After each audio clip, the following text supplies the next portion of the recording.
This is Trend Following Radio, where great thinking comes alive. Nobel Prize winners, legendary traders, best-selling authors, and the pros that know what drive us irrational human beings. I am your host, MICHAEL COVEL. Not filtered, raw, honest. That's my passion.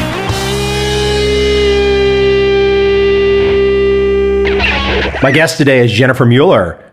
Her newest work, Creative Change, Why We Resist It, How We Can Embrace It. This was not expected. In no way did I expect to go down this particular rabbit hole. Look, the only way any of us can get by, any organization can get by, change. But how do you approach change? What is change? Jennifer has been digging deep most of her career. The answers will surprise you. This is in-depth, in the trenches research with results that will absolutely surprise you. I mean, look, we all crave creativity, but so many of us reject it.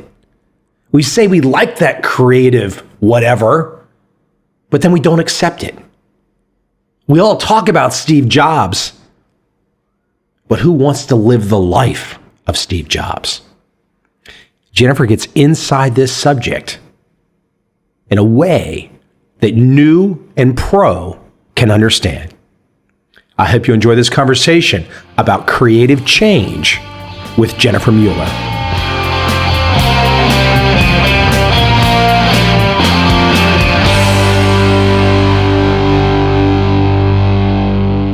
This is a subject, Jennifer, that while we all want it, we all want some type of creativity, this is just not an easy subject. I was not expecting, as I got into your newest work here, Creative Change, I was not expecting the depth. I was not expecting, frankly, to be looking at aspects of rational uncertainty and start to think about part of my world in trading. But it's a really, there's quite amazing depth here. And it's a really interesting insight into the human psyche to come at the psychological condition and to look at it from the standpoint of change and why change is so good, why we resist it.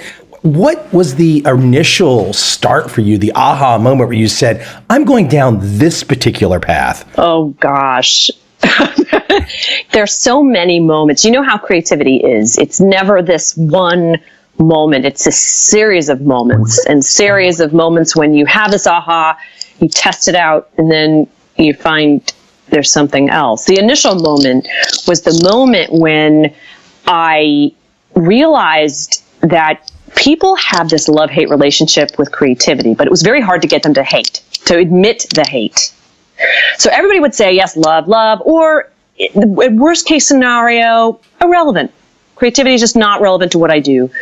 Going into the laboratory, what we found when we looked at undergrads was, yeah, everybody loves creativity implicitly. And when we gave them reaction time tests and told them to pair words like creative with words like vomit, they didn't pair creative with words like vomit. They paired creative with words like heaven on average, except when you told them to substantiate the statement, for every solution, for every problem, there's one best solution.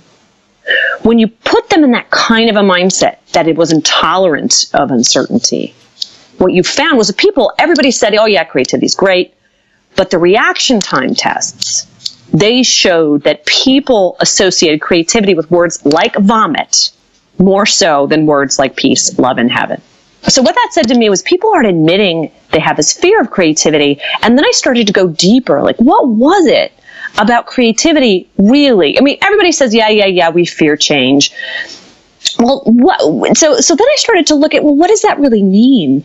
Because you can change and you have this kind of percentage likelihood you're going to succeed or fail. And it can be really scary, even if you say 80% likelihood you'll succeed. That 20% possibility of failure is pretty scary, but you have something to go with, you know? And you can also say, look, I did this because 80% likelihood it was going to come out. So you can at least justify your decisions to others. But what if you can't even assess risk? You know? And what if you approach problem solving like you can, and you believe that you can? What is the result? And that's sort of when I started to think about it and pursue this question from the perspective of making change in organizations in our own lives and really embracing ideas as opposed to just generating them, then the picture got very complicated. Let me give a small story that I can relate to and let you expand on it. I can think back to the mid-1990s, and around that time, I was in the Washington, D.C. area, and seemingly all of my peers were taking .com jobs. AOL was in the neighborhood, and UUNet, and some of these big firms, and they were all taking these tech jobs, which were perceived as these creative places to go and whatever, but these were just desk jobs, like typical stuff. They just happened to be new, quote, exciting firms.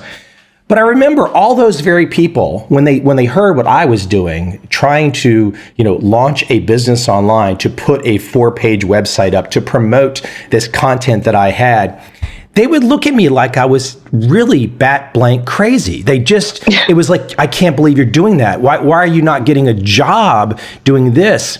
And it was my first, my late 20s, my first kind of insight to even people that are telling you they want creativity, even people that are telling you they understand it, deep in their bones, if you look at their actions, they don't want it, or they're scared of it, or they don't want to make the decision. I agree. I think what the initial study, I think David Burkus described it in a way I appreciated. He said it was like a warm blanket. It was like a warm blanket and made people who had been feeling this and experienced this strange rejection. Because the thing about uncertainty is when you add uncertainty to emotions, it makes them more extreme. When I say love-hate in my book, and people are like, why would I love or hate creativity? What that means is that uncertainty you're feeling magnifies that feeling. You're more fascinated with things you're uncertain about and have more hope towards them. You're also more likely to fear them. So when we tell people our ideas, especially if you're an entrepreneur starting out, this is why many entrepreneurs just don't tell people about their ideas, because they don't want to get that kind of pushback, which they're very likely to get all around. So what you're experiencing was something that I think a lot of people experienced, but for whatever reason, we haven't been telling that story. We've been telling the story of we've been telling a story about you after you were successful, right? Right. We haven't been telling the story about the way you felt and how you may have almost given it all up at the very early stages, and why people experience that knee-jerk reaction. Even experts who we expect will know. And I think that's, for me, been the piece I wanted to hit home the most, that I think organizations put managers and experts in really just too high pressure a situation to be able to know and to be able to predict. I don't think is possible in many cases. Let me let you bring the audience into an example. I think you had a great story. I'm not sure if I read it in Harvard Business Review interview somewhere, but you entered into a boardroom, and maybe this has happened probably more than one time. You entered into a boardroom and you were giving people the creative assessment. And these were very bright people that had hired you. They spent money because you were bringing them something that they knew that you had, they knew that they did not have, and they were assuming that you had done a ton of work. They had paid for this work. You gave them the analysis, and instead of the discussion even opening up right at the very beginning, there's a wall. Explain that. Well, I think part of that was my fault. Company. Explain the story from the beginning. Yeah. So this is a company who their business plan was to buy smaller companies, promising companies, bring them into their fold, and then help those companies succeed. That was their business model. And so when they brought me in, they wanted to know what were kind of the best practices that people were talking about with regards to creativity and innovation, and what were the barriers. So I did my best to give them my understanding of those barriers and those best practices at that time. And afterwards, they were completely blank. And they said, that doesn't seem really related to anything that we're facing right now and any of the barriers we face. And I said, tell me why. And they said, because the challenge isn't so much that we can't generate our creative ideas. We can buy them.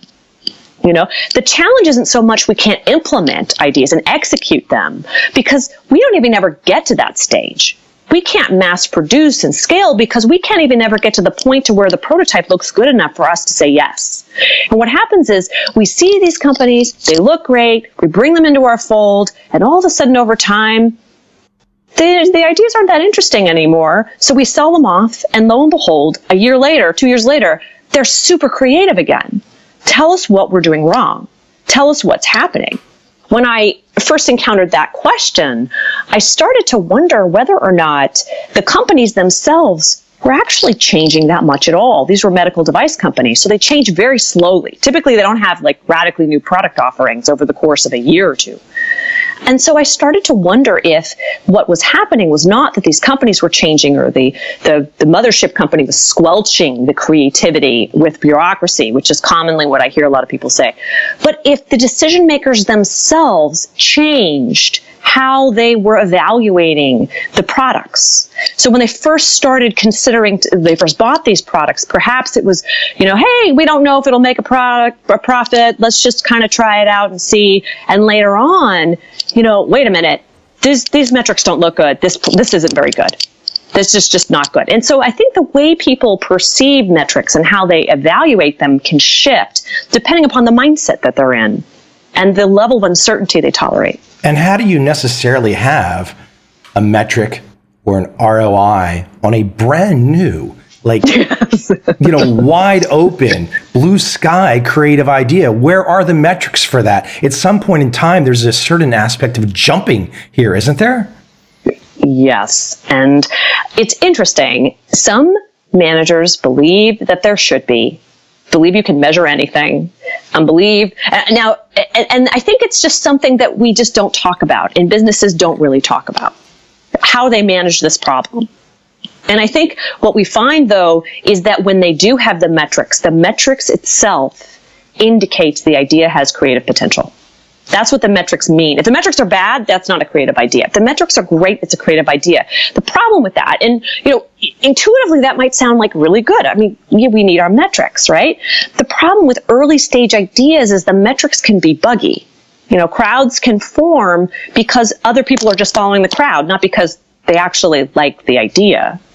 And crowds can be bought by Facebook likes in India or whatnot. Downloads can be a function of just word of mouth about it's a cool thing to talk about, social currency, but not actually the product itself. So the metrics can be really buggy early on. So they're not really noisy indicators of quality for new ideas. Some people use these as the indication that this idea is in fact creative itself. Let me dig a little bit deeper on the idea of metrics and thinking about established players in a company. So we can all read the biographies of Steve Jobs, and we know he had this reality distortion field. And basically he had not only personal ability, he had corporate ability that perhaps is unrivaled. I mean, he really had a unique setup.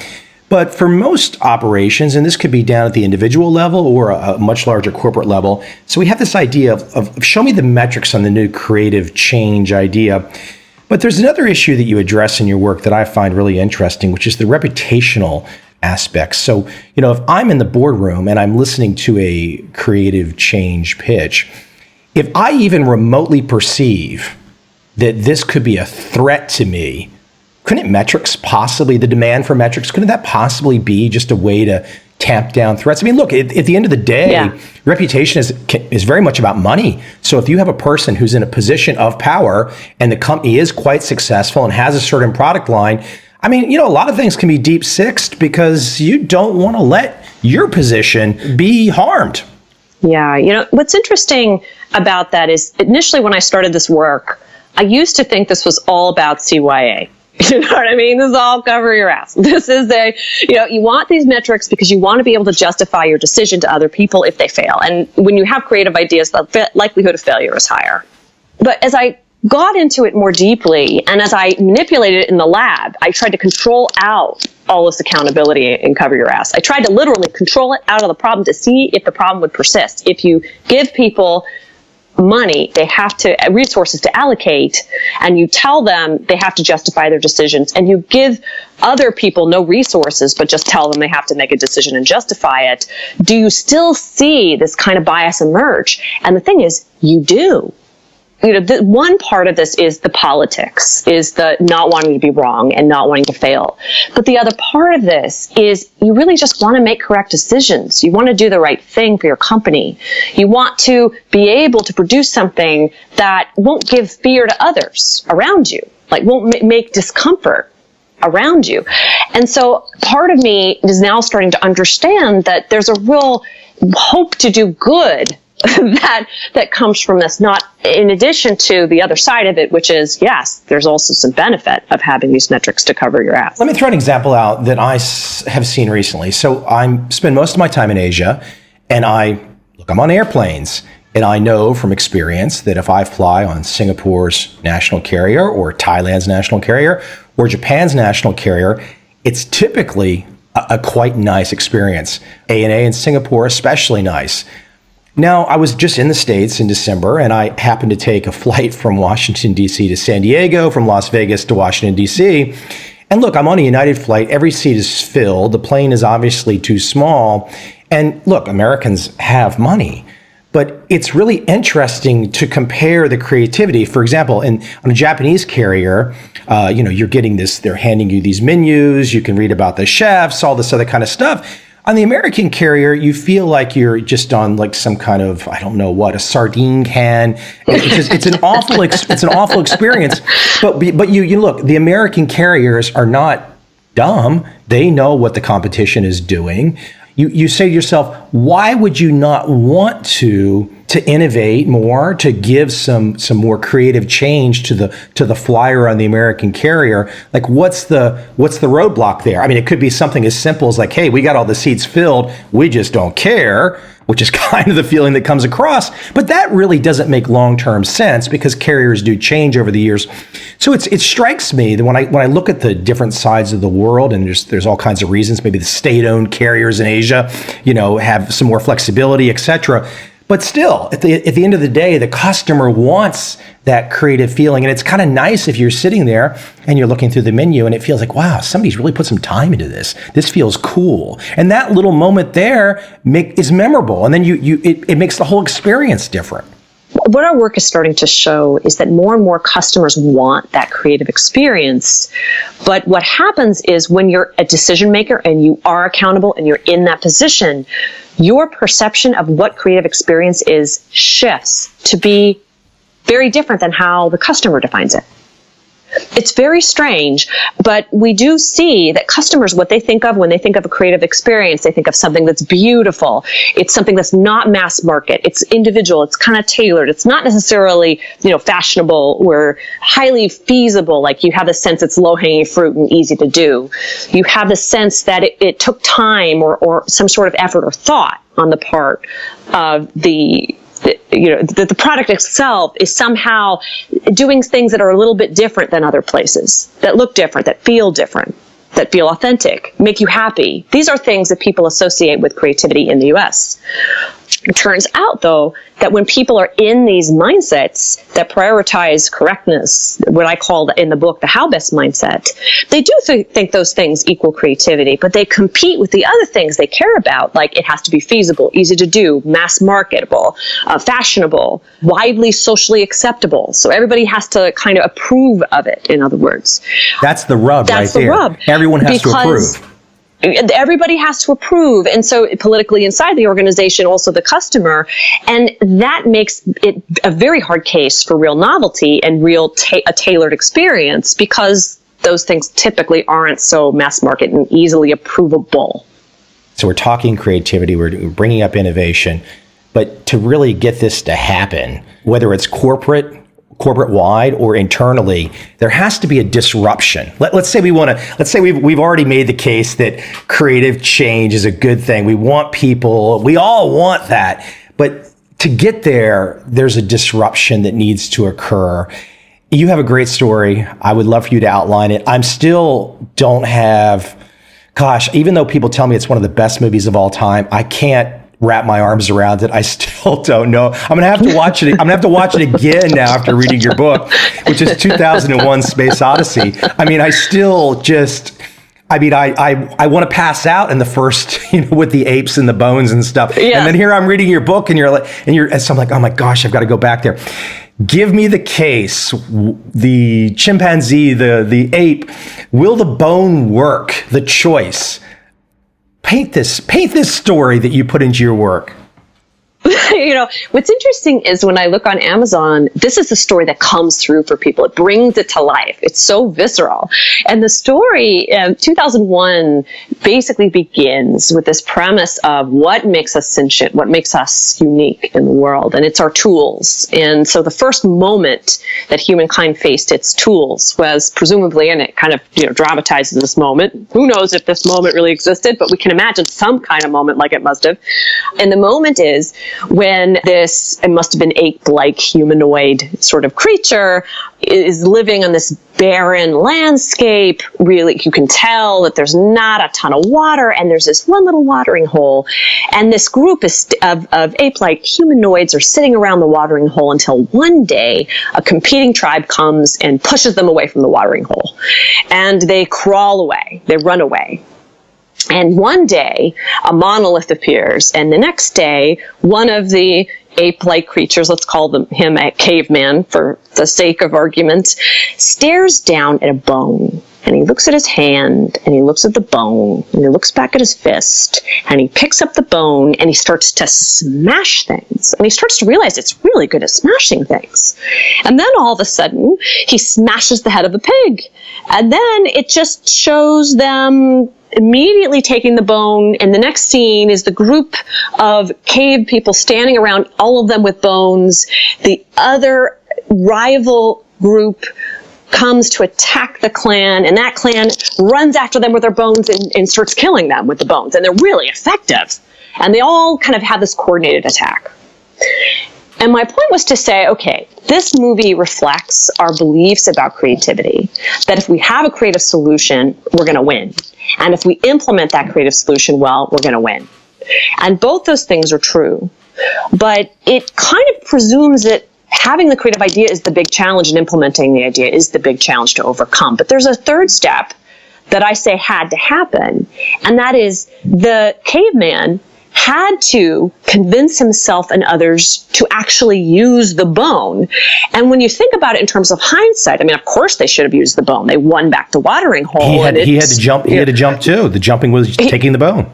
Taking the bone, you got to do it. But then if we put ourselves, let's imagine we're not looking at this in the hindsight, and we're putting ourselves in the shoes of somebody where you don't know if it will work. For that matter, they could have had a shaman who said, hey, if you do that, you'll upset the ancestors, or other members who were jealous of that one caveman rising in prominence for having this bone, or just the sense that he's a weirdo, like he's doing something odd, or a sense that he's going to try to use this bone against another humanoid and ultimately get the entire clan killed.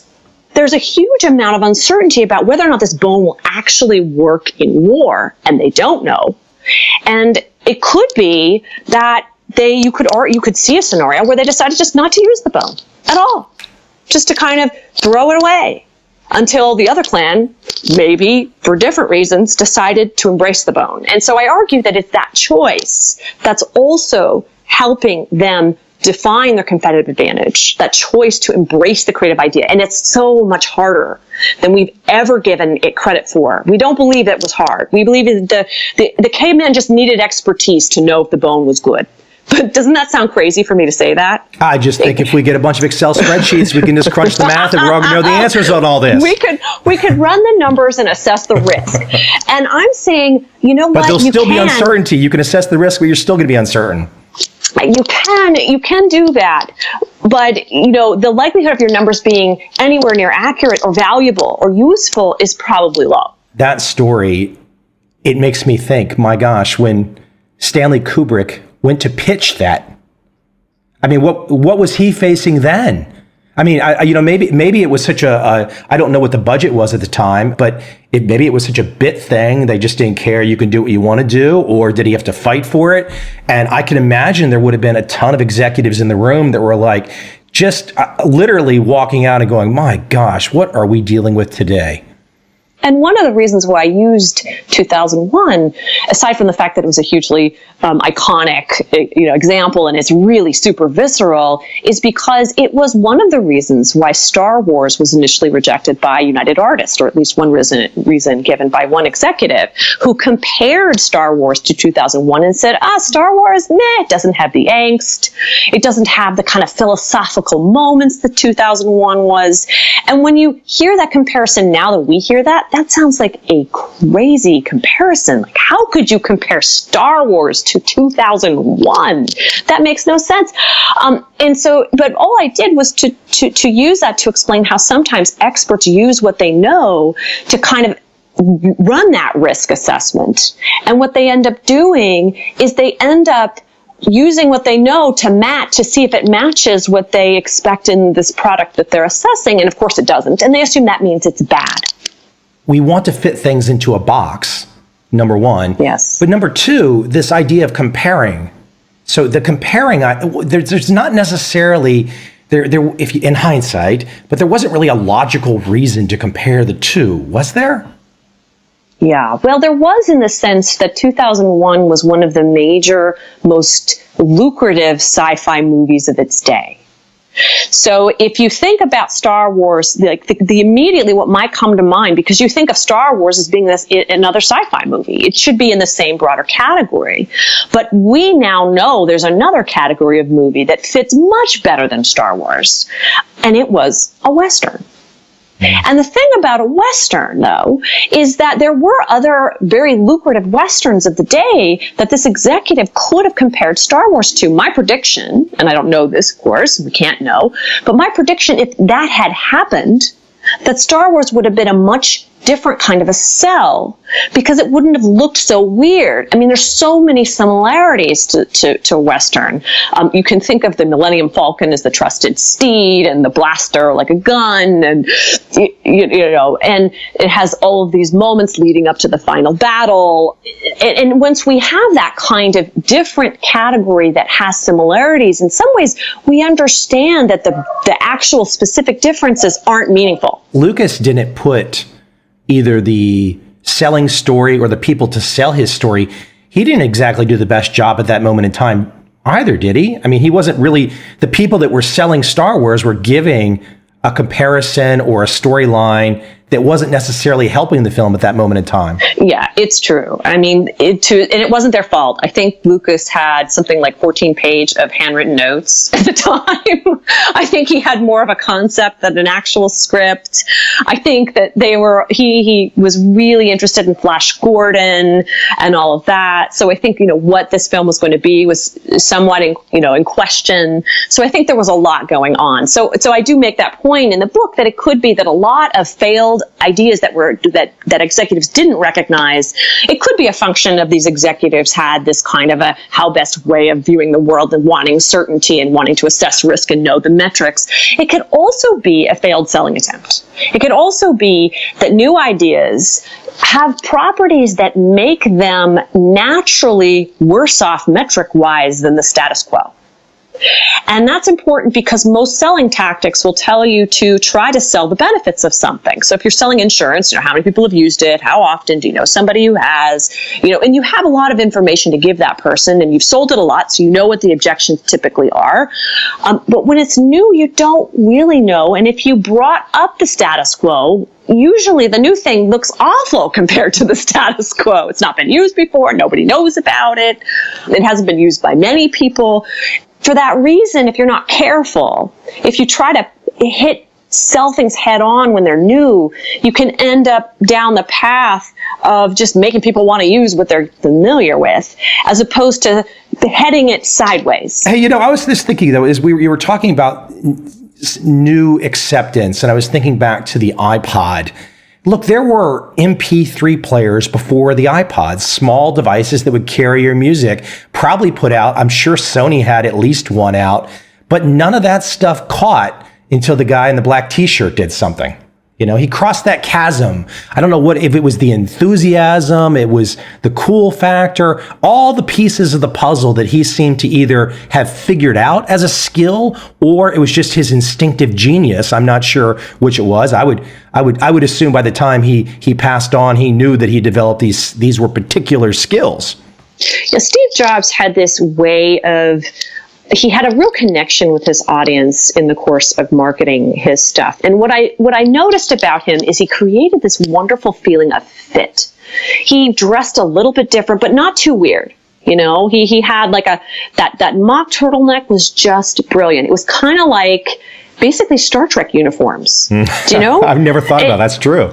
And so it fit perfectly with creativity. And it wasn't like out there. It wasn't, crazy colors and crazy hair. No. It was very, very tailored. So it fit kind of corporate creativity. And he created this concept, I think, of corporate creativity, which really just felt natural. And it made people feel very safe with the product and fall in love with it. But it's interesting. You mentioned that as kind of a Star Trek-like uniform. I'm thinking early adopters and true believers. Forget the general audience. He had to get the crazy guys in their mom's basement that had loved Apple, since the inception, to believe. He needed every other Wozniak out there to believe first. And when those guys believed, which now they're the ones that run the Apple stores, then it was easy to get everybody else to buy in. Am I completely off there? I think you're right. I think that there was something. I think this is why when people say creativity is so important for leadership, I think what they mean is that if you have that ability to grasp that creative idea, that thing that seems different, it's so inspiring. When people engage in a creative effort, they feel passion. Their lives feel better. They're healthier. They feel that their work is meaningful, and there's something about that you don't have when people say, we're going to cut costs. Come with me, cut costs together. They don't have that same kind of camaraderie and that same kind of feeling that the work they're doing has meaning and purpose. And I think he captured that. You make the case about people loving creativity, and there's a certain joy and a certain surprise to it. That was the whole MO of his presentation, was to give a surprise, and then you see the joy reflected in the people. Like, oh my gosh, that's so cool. Oh, I'm now in love. I mean, there's this whole kind of process going on. And frankly, I miss it because we just don't, he was a unique guy like that. You don't see that as much, at least on a bigger scale company like Apple. Perhaps you see it in smaller, you see it for Tesla, for example. He's kind of got a lot of that going on right now. I think that's really insightful. I think when companies say, I don't understand why people don't love us, like Amazon, they might say this. Now, Jeff Bezos is a phenomenal innovator. I mean, come on. But it's this sense of really reaching out and providing a message that, you're right, gives that feeling of fit with creativity. And what we found when we've studied, like, what do people think of when they think of creativity? Surprise is almost number one. Surprise, the potential to do something you haven't thought of before, something that was difficult to do, but you did. Like, all those things together create this sense of fit, also beauty, things like this. We have a whole list of things. And Steve Jobs managed to ping every single one of those within a single presentation. And I think it was a beautiful example of how, if you can get people to have that experience, just what I've known and what I've learned from my research is that generating ideas feels really good. But it turns out, too, that recognizing them also feels really good. This means that when your customers recognize a creative idea, they have a feel-good, falling in love moment. And that's something I think organizations forget and underestimate when they think about taking the risk to try to promote a creative product, because that's one of the benefits. Let me take you down a path. We've just put two names out there. You've got me thinking. So we have Steve Jobs, we have Jeff Bezos. both very successful men, very different in the sense. I don't think anybody can say from memory they remember being inspired by Jeff Bezos. Perhaps they were inspired by his products that he's delivered, all the usefulness and whatnot. That's been very inspirational. But I don't think as an individual that people would make that argument. Very different. I mean, Jobs would own the stage and have these events. Bezos doesn't do anything like that as far as I know, or at least it's not caught up in the imagination of the public. But I'm curious if you have a thought, if the research shows anything about the person that's delivering the creative change message, because I think Steve Jobs had this pure, he was this archetype, this kind of like perfect individual to deliver the message. I wonder, as time goes on, if a guy like Jeff Bezos, who's so damn successful, but when you go ahead and you insert into your life and look, 50% of the audience will like and 50% of the audience won't like.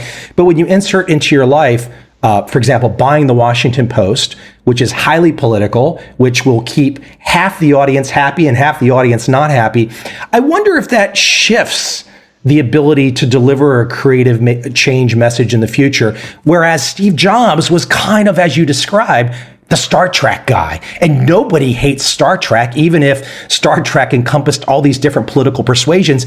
Everybody liked Star Trek because it was kept pure. Is there something to that?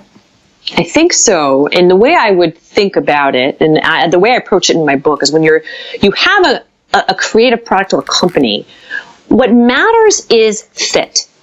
I talk about Simon Sinek's Start With Why.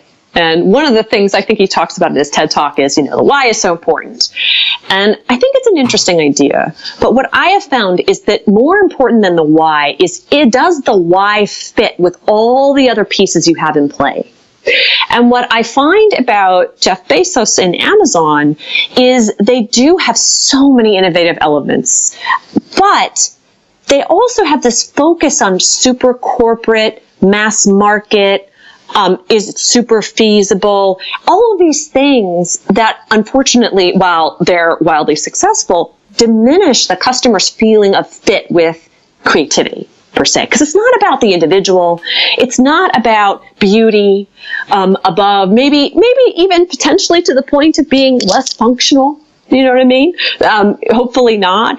But, and because that's kind of what creativity means. And Bezos is, I don't think he can. I think Amazon, has this kind of veneer that it has. I do think, though, that Apple has recently made some changes which kind of are starting to put them more in the Amazon camp. Certain products like the Apple Watch is the first mass market wearable. Like mass market, horrible, kills fit with creativity. Nobody who wants a creative experience wants to feel like the mass market, except in China. In China, that would totally work. 100%, it would be a blockbuster. The Chinese have no problem with that. The Americans have an ick factor when it comes to feeling like they're just following the crowd, they're one of the herd, they're one of the masses, and they're just doing what everybody else does. If they want creativity, and if the creativity is also part of the message that they're buying. It's an interesting point you make about the shift in Apple. And look, you and I are going off on a tangent. We could go off on a tangent for 10 hours, but the idea is to try and get the audience to see these things from a different perspective. And I think these are useful examples. Look at Apple. Steve Jobs knew that he had limited time. And so he sets up a continuation. He picks, as far as I can tell, a dry accountant to lead the company. Now, there were other people on the back bench. There's a guy named Phil, I don't remember his last name, Jonathan Ivey, the head designer. I watch videos of these guys over the years. The way they talk, their enthusiasm, their passion, you just want to listen. I mean, there could have been other people to extend. Now, perhaps other people didn't want to have all of that pressure that Steve Jobs had to be that kind of that savior kind of thing. But it's a really interesting shift that he allowed the company to go from his type of leadership to a very corporate leader who is, I'm sure he's a fine guy, but in terms of inspiration, we all know there's no comparison. Well, it's interesting, and I don't know how the decision was made, but one possibility is that Steve Jobs would have worked very well with this person as a duo. because they are complementary. Because this person, the current CEO, has skills that Jobs maybe needed to rely on to scale the company or to make certain kinds of decisions. The problem is in the absence, in the vacuum that Steve Jobs left, it's now you're missing what Steve Jobs brought in the first place. So I could understand why somebody like Cook would work really well with Jobs. But the problem is, I think, that the company needs a Jobs. And this is true if you look at teams. There's a researcher whose name is Ella Maron-Spector. She's in the Technion University in Israel. And one of her papers, which I think is wonderful, looks at teams that are set up to innovate. And she finds that if you have the Steve Jobs and, Tim Cooks of the world, and you put these kind of types into a team, you get a much better product than if you had all Steve Jobs or all Tim Cooks. So there's something about that complementarity that really works. And not having it is... The creative person can come up with ideas all day long when they're in that headspace, but they need someone to help execute. It's true. I used to want to not say that. And I used to not believe that and not want to believe that. I do think the creative person can do both. But I think that sometimes having both perspectives represented kind of helps both almost balance. Do you know what I'm saying? Like, it really does help them balance one another. Let me shift us slightly on this. So let's say we want more creative change. We know there has to be a disruption. And we know we can't predict a damn thing. We can't predict the future. The nexus, the heart of your work is to get people to understand this won't make you feel comfortable to adopt creative change. You're not going to feel okay. It's not going to be a straight line. It's not going to be linear. The engineers out there are going to feel like, oh my gosh, I'm going to die. This is too much for me.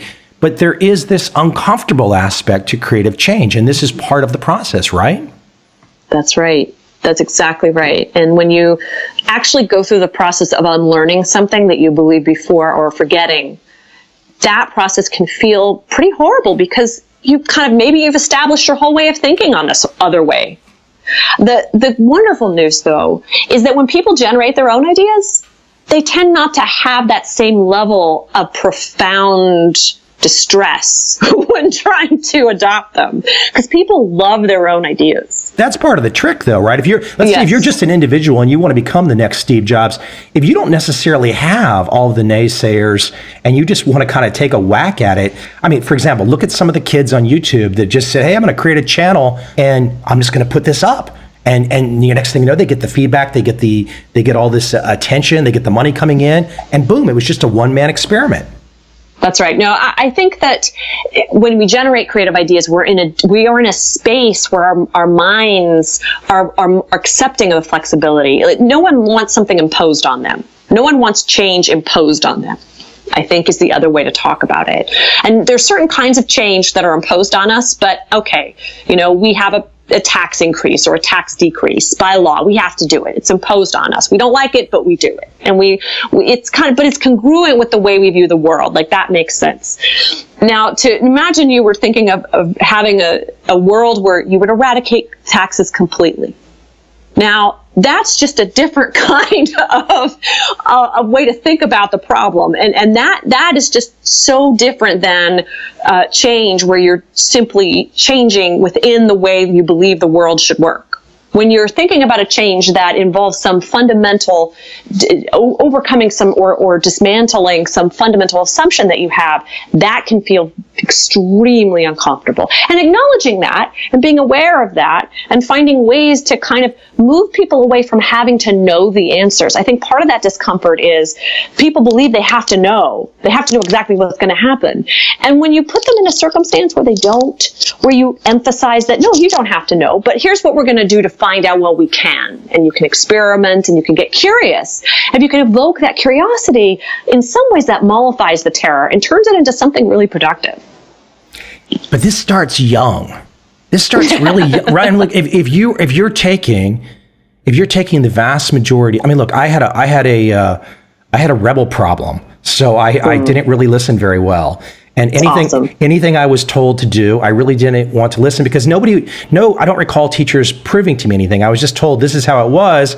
And you could just look around the room and realize, well, actually, you know what? That's not exactly how it is. You're telling me one version and I can see the other version there and you're not talking about that version.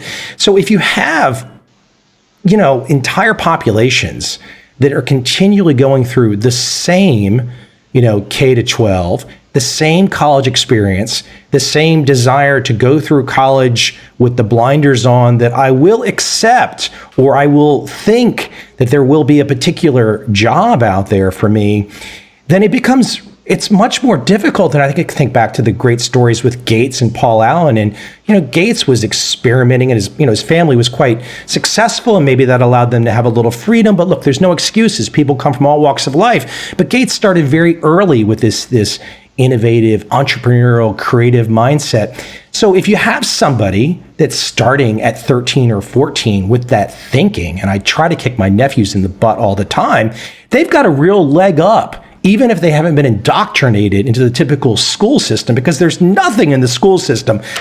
I don't think your book is going to be put on anybody's, curriculum list anytime soon, because it just causes too many people that are a part of the system to feel uncomfortable as well. And so it becomes really tricky that if you get people to get through this entire system, I know this is a long question, but if you get people to get through this entire system, then they get to their mid-20s and they start to have those aha moments of like, oh man, it's not exactly how they told me, or they understand that and they just put the horse blinders back on and say, I will not look over there behind that rock because that rock scares the hell out of me. Oh boy, get me on my soapbox. So here's something that happened to me a couple weeks ago. I'm teaching creativity in the classroom. And in the course of teaching creativity, I've come to understand that students are pretty good at generating ideas. They're pretty good at it. I mean, we have a lot of techniques about how to do it, and you can see them do it, and you can see the ideas. What they don't do as well at, or at least, I'll tell you at least what the data says they don't do as well at, is feeling comfortable choosing the more new ideas to explain to the class or to pursue in a project. And there's a lot of reasons why they wouldn't feel comfortable. But in this particular example, the goal of the class was just to get them to tell each other the crazy ideas they came up with, just to get them to that point. And one of the students raised her head and said, you know what, Professor Mueller, I think it's too late for us. We're just not comfortable with this. This is not what we've been taught to do. Everyone that hears you say that right now, that still has a pulse, should just be going, opportunity, no competition. Well, the data is clear. The students from the 90s and the millennials are just as good at generating original ideas. Where the millennials don't do as well is they're not as interested in elaborating on their ideas as prior generations are. And other studies have shown that they have more anxiety around pursuing new ideas, that so they can generate the ideas. That's not the problem. The problem is, they're feeling comfort with uncertainty and ambiguity with regards to ideas. They're not feeling it. They're not feeling that. The millennial generation does not feel that. So I think there's a lot of stereotypes out there about young people are so innovative. And what I find is the millennials do quite well in terms of their, if you want to call it a risk profile or feelings about how they manage uncertainty relative to older generations. They're right on par. But if we do want more innovation, and if we do want to help them understand how to manage that, I actually don't think it would be so incredibly difficult to teach, but I do think that this issue of sometimes you want creativity and sometimes because it's socially acceptable and sometimes it's not. And that's okay. It's okay for you to have multiple choice tests and very strict regimens, as long as you can also there's space to bring in the opportunity for things not to have a solution or the teacher not to know the best answer. And that gets tough when you need to assign grades. So it means a whole other way of thinking about curriculum and teaching. But the point is, you can have both. You don't have to have one or the other. And I think, truthfully, I believe that is the future of education. And I may be a futurist here. I think it might be decades or even longer away. But I have not yet met a single educator who has said, yeah, I have a real way of integrating both. And I think that we need a lot more work to do just that. Let me sum up with you. I want to read one kind of closing sentence, and then we'll kind of wind down. I love this from your work. It's quite simple. I think people out there in my audience could imagine this being in many different disciplines. This, you wouldn't just immediately think, oh yes, this only fits to Jennifer's creative change book.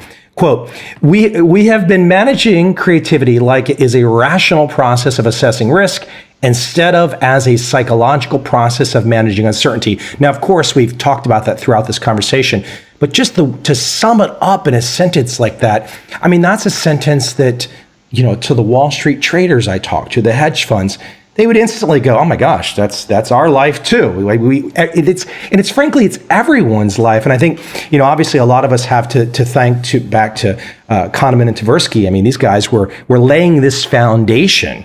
I look at so many things in life today, and there's just, what they lay down is what we can really see and taste. The rational stuff, that's the theory. Those are the assumptions. I mean, there's not evidence for that.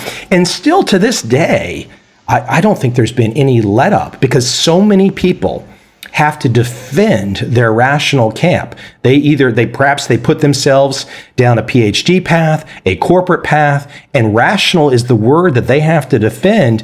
And damn it, it's a war on, and we're going to defend it.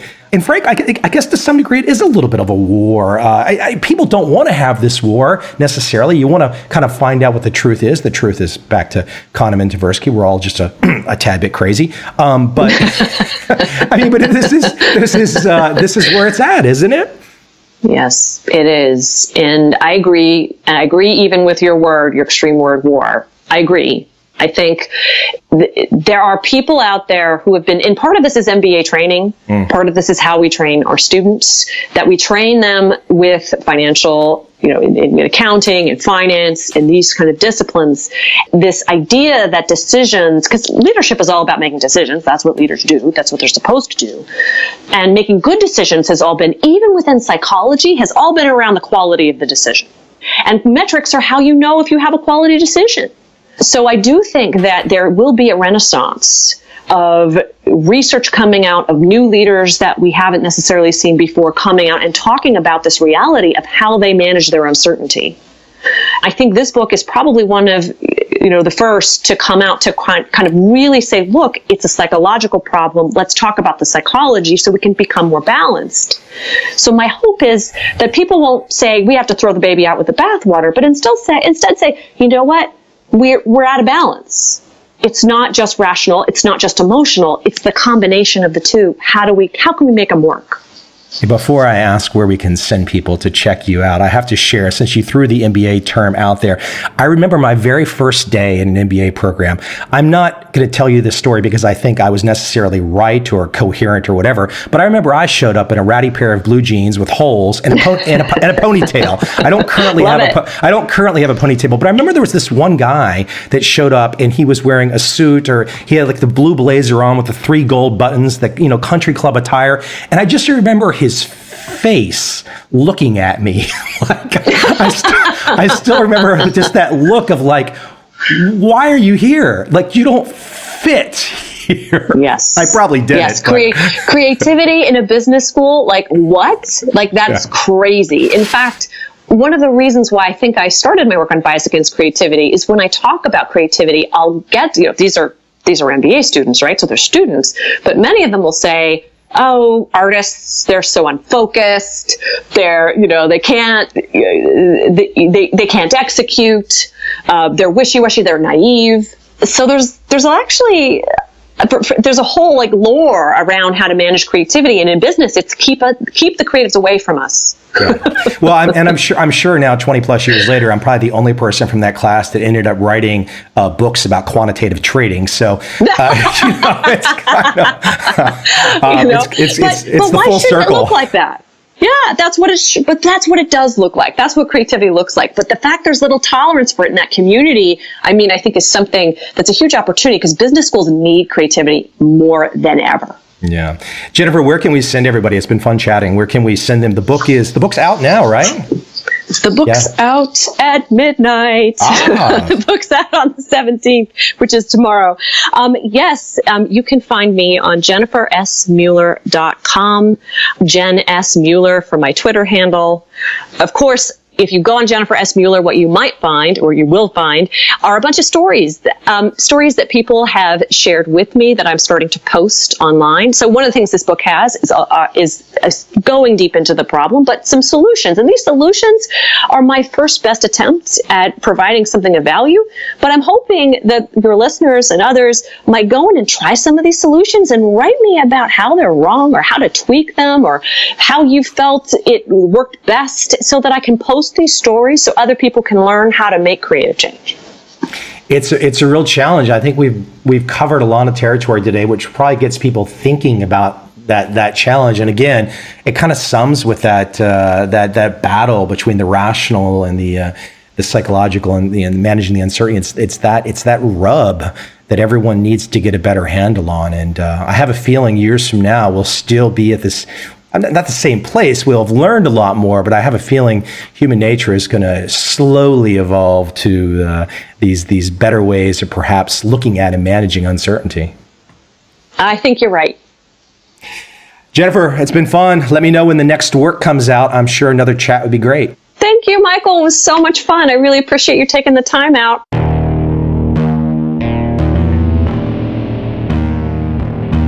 I see a time when those awake will understand how to make money in up, down, and surprise markets. Whether new trader or experienced, college student or financial advisor, protecting against a crash or just trying to make a lot of money, trend following offers everyone an answer in uncertain times. To get started immediately, send me an email, michael@covel.com. I will send you the right trend following steps to take along with my free video.